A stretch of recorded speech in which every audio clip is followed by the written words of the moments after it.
12장 7절부터 17절까지의 말씀입니다.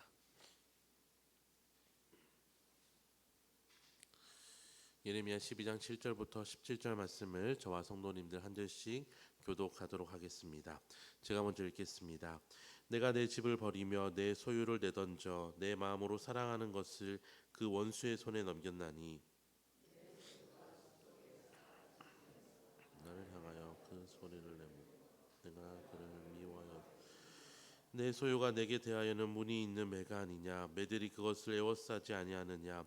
너희는 가서 들짐승들을 모아다가 그것을 삼키게 하라. 내 포도를 내 몫을 짓밟아서 내가 기뻐하는 땅을 황무지로 만들었던 그들이 이를 황폐하게 하였으므로 그 황무지가 나를 향하여 슬퍼하는도다. 온 땅이 황폐함은 이를 마음에 두는 자가 없음이로다. 여호와의 칼이 땅 이 끝에서 저 끝까지 삼키니 모든 육체가 평안하지 못하다. 무리가 밀을 심어도 가시를 거두며 수고하여도 소득이 없은즉 그 소산으로 말미암아 스스로 수치를 당하리니 이는 여호와의 분노로 말미암음이니라. 기업으로 준 소유에 손을 대는 나의 모든 악한 이웃에 대하여 여호와께서 이와 같이 말씀하시니 보라, 내가 그들을 그 땅에서 뽑아버리겠고 유다 집을 그들 가운데서 내가 그들을 뽑아낸 후에 내가 돌이켜 그들을 불쌍히 여겨서 각 사람을 그들의 기업으로 각 사람을 그 땅으로 다시 인도하리니 살아있는 여호와라는 내 이름으로 맹세하기는 자기들이 내 백성을 가르쳐 바알로 맹세하게 한 것 같이 하며 그들이 내 백성 가운데 세움 함께 읽겠습니다. 그들이 순종하지 아니하면 내가 반드시 그 나라를 뽑으리라. 뽑아 멸하리라. 여호와의 말씀이니라. 아멘. 예레미야는 하나님의 심판을 선포한 이후에 자신의 백성을 위하여서 하나님께 탄원하였습니다. 하나님께서는 예레미야에게 더는 이스라엘을 위해 기도하지 말라라고 명령하셨지만 예레미야는 도움을 간구하였습니다. 하지만 예레미야의 탄원에도 불구하고 하나님께서는 자신의 집과 소유를 버리겠다고 말씀하셨습니다. 여기에서 나오는 하나님의 집과 소유는 이스라엘의 성전과 이스라엘 백성을 의미합니다. 이스라엘 백성은 하나님 대신에 우상을 사랑하였을 뿐 아니라 먹잇감을 향해 표효하는 사자처럼 하나님을 향하여 대항하며 대적하는 존재가 되어버렸습니다. 하나님께서는 이러한 패역한 이스라엘 백성을 향하여서 이제 그들도 매들에게 둘러싸이고 들짐승에게 잡아먹히는 신세가 될 것이라고 말씀하셨습니다. 목자로 비유된 이방원들이 쳐들어와서 이스라엘을 점령하고 황무지가 되게 할 것이고 파괴하는 자들이 이스라엘을 삼킬 것이며 그들의 수고가 아무런 소산을 만들어내지 못하는 헛수고로 마칠 것이라고 말씀하셨습니다. 하나님께서는 이스라엘을 공격하는 주변 민족에 대하여서도 악하다라고 말씀하시면서 이스라엘의 침략한 주변 민족에 대하여서도 심판을 선포하셨습니다. 그리고 이스라엘 백성을 대하여서는 내 백성이라고 부르시면서 여전히 이스라엘 백성은 돌아오지 않고 있지만 하나님께서 먼저 돌아와서 이스라엘을 불쌍히 여기시고 그들에게 주었던 기업으로 다시 인도하겠다고 말씀하십니다.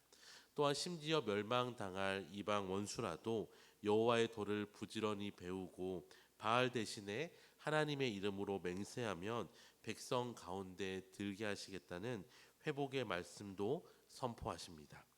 본문을 통해서 우리는 불순종이 얼마나 우리의 삶에 파괴적인 결과를 가지고 오는지를 발견합니다. 하나님의 백성이었던 이스라엘 백성일지라도 하나님을 향한 불순종은 점점 커져서 하나님을 대적하는 수준으로 확장되었습니다. 마치 선악과를 따먹었던 아담과 하와가 그들의 죄가 거기서 끝나지 않고 그의 자녀였던 가인에 대해 이르러서는 살인으로 그 죄가 점점 더 끔찍하고 커져갔던 것처럼 이스라엘 백성이 하나님을 향한 불순종은 불순종에서 우상숭배로 우상숭배에서 하나님을 대적함으로 끝없이 커져갔습니다.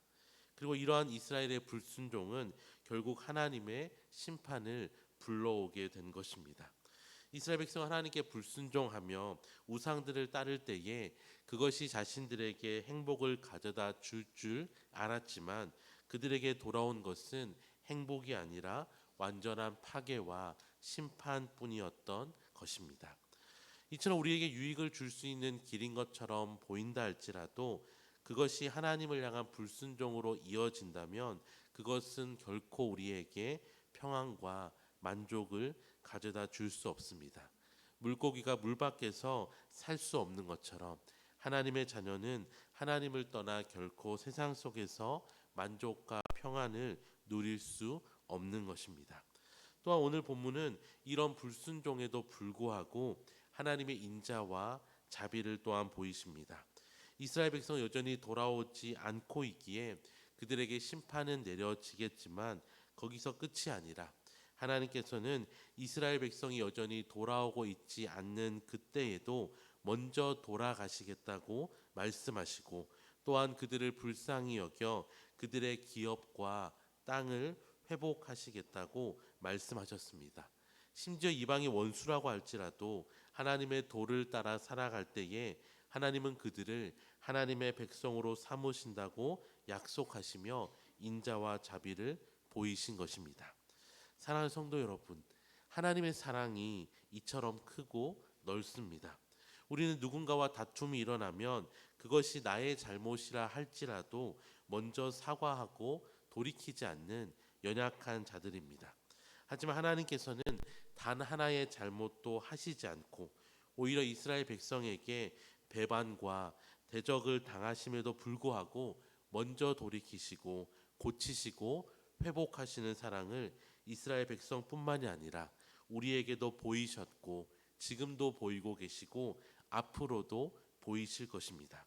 이런 하나님을 우리의 아버지로 모시고 살아가는 것이 다른 그 어떤 복보다 큰 복인 줄 믿으시길 바랍니다. 비록 연약하고 부족하지만 그럼에도 불구하고 하나님을 닮아가기 위해 애쓰는 우리의 삶 가운데 하나님께서는 힘 주시고 능력 주시고 사랑을 부어 주셔서 우리를 변화시키시고 우리를 통하여서 영광 받으실 것입니다. 이 아침에 기도하실 때에 먼저 이 하나님의 끝없는 사랑에 감사함을 올려드리는 기도를 드리실 뿐 아니라 우리도 그 하나님을 닮아가는 하나님의 자녀가 될 수 있게 해달라고 기도하시며 또 그렇게 오늘 하루를 살아가시는 저와 모든 성도님들이 되시기를 주님의 이름으로 축원합니다. 기도하겠습니다. 하나님 아버지, 어제도 오늘도 내일도 여전히 사랑 없고 연약하며 하나님 아닌 다른 것들을 붙들고 살아가는 우리를 버리지 않으시고 어제도 오늘도 내일도 우리를 사랑으로 인도하시고 은혜를 붙들어 주시기에 감사합니다. 하나님의 사랑을 받은 자로서 이 사랑을 기억하게 하시고 이 사랑으로 살아가게 하셔서 삶의 작은 것들부터 감사하게 하시고 먼저 용서하게 하시고 순종하게 하셔서 더욱 사랑하며 살아가는 인생 되게 하여 주시옵소서. 감사드리며 예수님의 이름으로 기도드립니다. 아멘.